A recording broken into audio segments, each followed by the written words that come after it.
We visited Puerto Vallarta in Jalisco, Mexico. It's a lovely tourist destination located on the Pacific Ocean on the side of the Sierra Madre Mountains. We stayed at Secrets Vallarta Bay, located on La Bahia de Bandera. We decided to take a tour of San Sebastian del Oeste. It's an old mining town located about an hour and 40-minute drive to the east of Puerto Vallarta. Gabino, our tour guide, did an excellent job of showing us around. San Sebastian is located on the western side of Jalisco in the Sierra Madre Mountains at an elevation of about 4,860 feet. On the way, we stopped to admire the view at Puente El Progreso with its quaint little restaurant. The bridge crosses the deep canyon cut by Rio San Sebastian. Before the bridge was built, it took over a day to make the trip.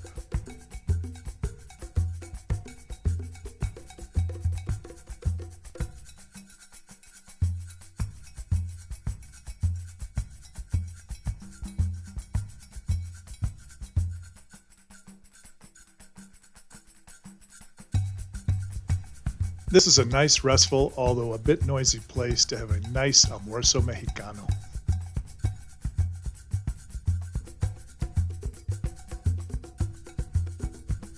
After La Puente, we passed through La Estancia, a typical town for this area.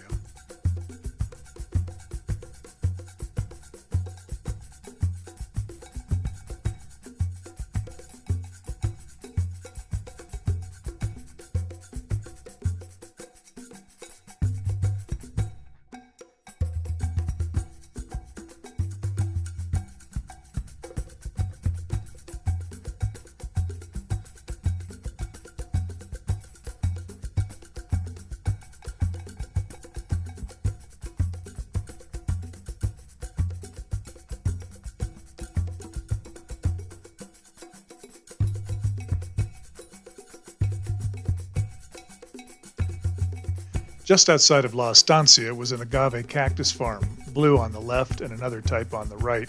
It takes 7 years for the cactus to mature. The heart is cut out, baked, and then used to make tequila.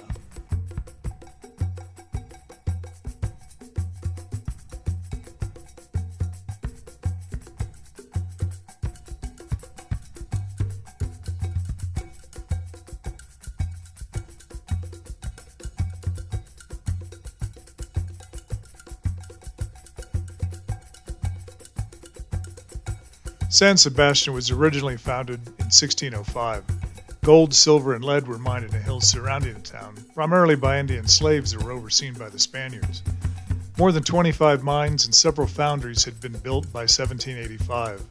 The town was formally established as a city in about 1812. It reached a maximum population of around 20,000 people about 1900. However, the prosperity of the city declined after the Mexican Revolution of 1910. Currently, it only has a population of around 1,000 people. They seem to be either involved in tourism or mining.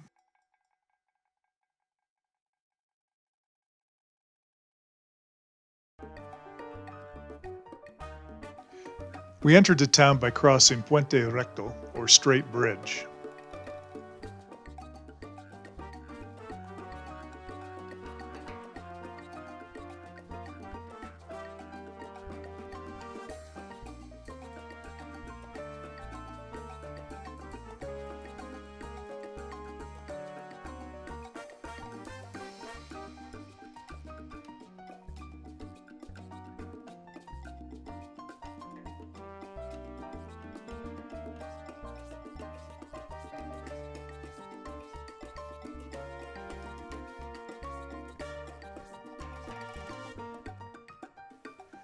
The town is one of the Pueblos Mágicos, or magic towns, which retain their historical character and promoted by the federal government as tourist destinations. Of course, many of the tourists take day trips, just like we did, from Puerto Vallarta.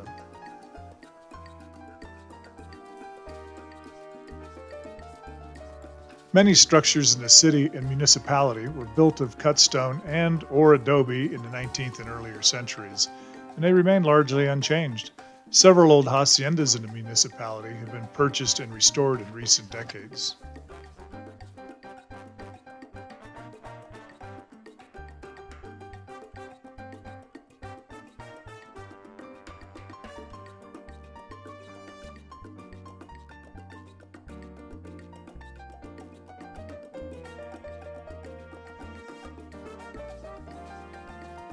The cobblestone streets are long lasting and really pretty, but they make for a rough road and an uneven surface to walk on.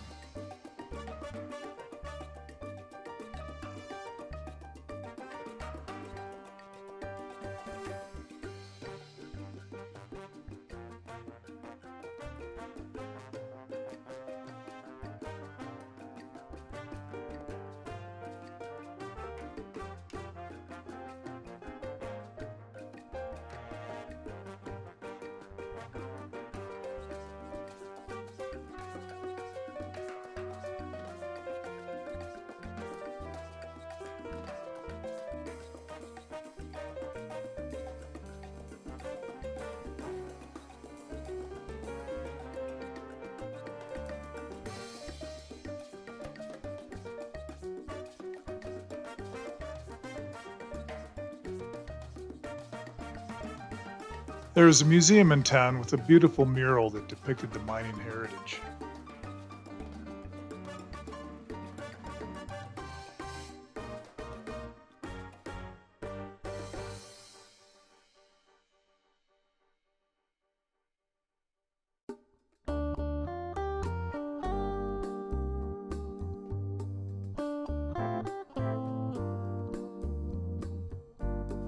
Construction of the Plaza Principal began in 1774. It was designed to display public documents during the 18th and 19th centuries, but the plaza was completely remodeled between 1983 and 1985. The town did attempt to conserve its historical significance.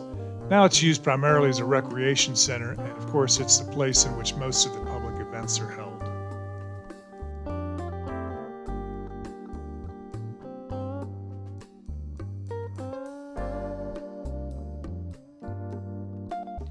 Many famous tourists, like Mavor, visit and purchase the local wares.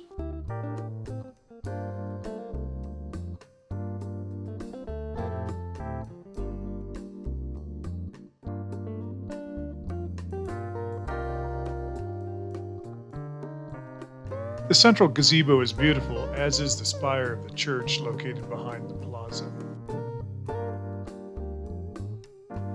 We visited a few days after El Dia de los Muertos, the Day of the Dead, which is on November 2nd. The townspeople decorated the plaza with some of their ghostly relatives. The Pabellon Mexicano was a residence of the Sanchez family, the wealthiest in town. The building dates from the 19th century, and part of the original structure has been preserved. The house has the original bedrooms, a central patio with a fountain, and some of the original paint and murals. Most interestingly, there's also an escape tunnel that connects to the nearby Hacienda Jalisco. These are some of the views behind the Sanchez family home. You can see the old cobblestones and brickwork in the main residence. You can also see it in the smaller homes of the servants that are located behind.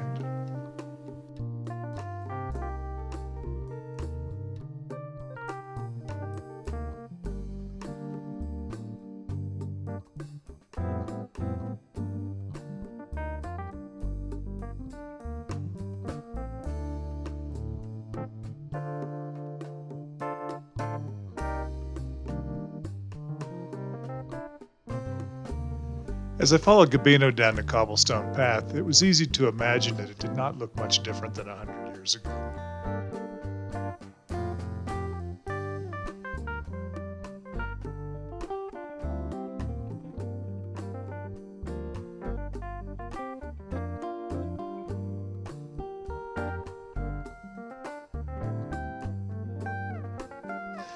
Not much different that is, except for all the cars you see around the place. Of course, back then the smell would have been different due to all the horses and cows.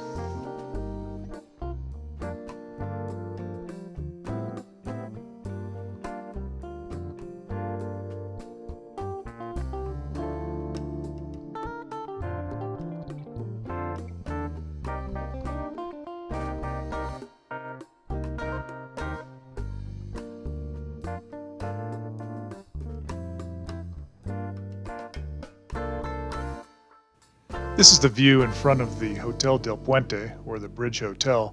It was a cute little quaint place.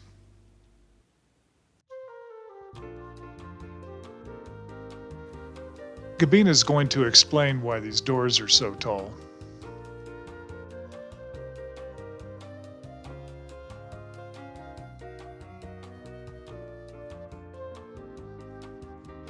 Before two people never walk. Kings never walk. See what I'm saying? You're always carrying by slaves on the shoulders, on the back, on the cars, on the horses. That's why the doors like that. So they can come all the way inside, carrying on the horse and the back on forever. Today you are important, that's why you driving cars. That's why it sounds like a joke what I say you today, nobody know how to walk. Because nobody leave them walk. When we're children, they carry on the strollers. And then up to the cars, and then even animals. You see the dogs in the everywhere.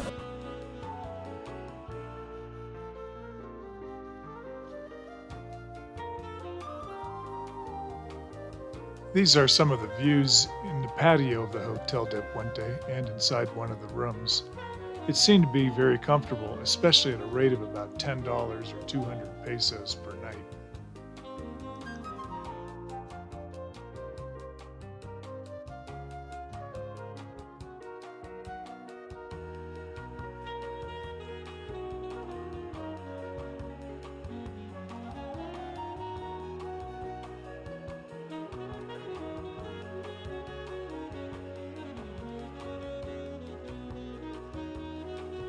We are back at the front door of the hotel looking at the bridge from whence it got its name.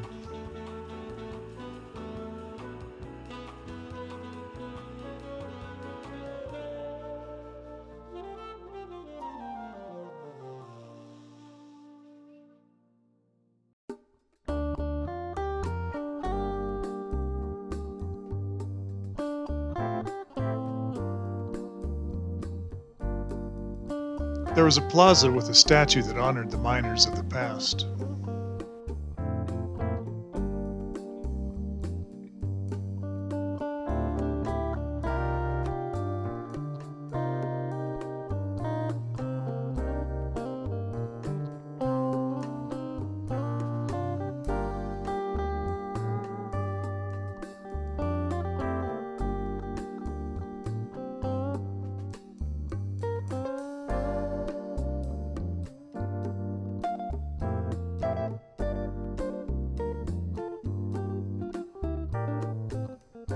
A little farther on, behind the church, was a plaza with another hotel, Mansión Real.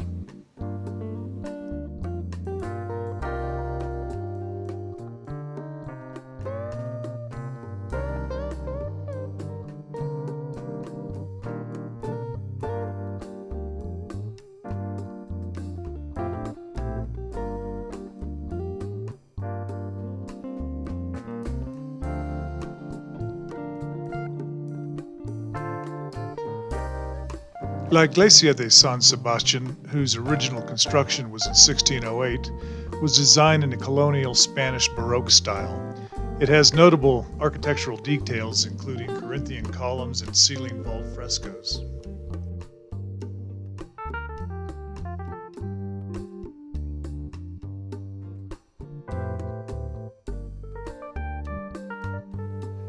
The interior of the church was beautiful. It was a quiet and serene place.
Outside the church were some green areas and shops, and one such as a silversmith's place. I'll leave you with some final pictures of San Sebastian del Oeste. I hope you enjoyed the video as much as we enjoyed our visit that day.